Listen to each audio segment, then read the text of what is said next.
Dan here with 3D Auto Repair. Today we're looking at a Dodge Ram that has no heat.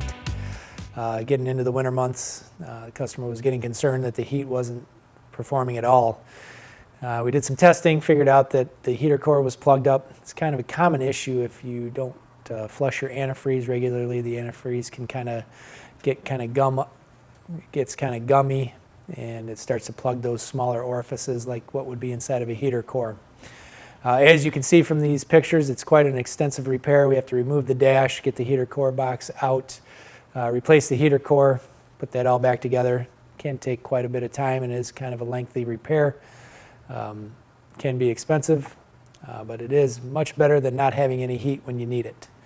So if you have a vehicle that's experiencing some issues where the heat isn't quite as good as what you'd like it to be, or you think it could be better, please feel free to give us a call. We'd be happy to do a free assessment on that vehicle, let you know what it's going to take to get it back up to correct operating. Thanks for watching the video. We look forward to seeing you at the shop. Please share the video so that other people out there can get the information.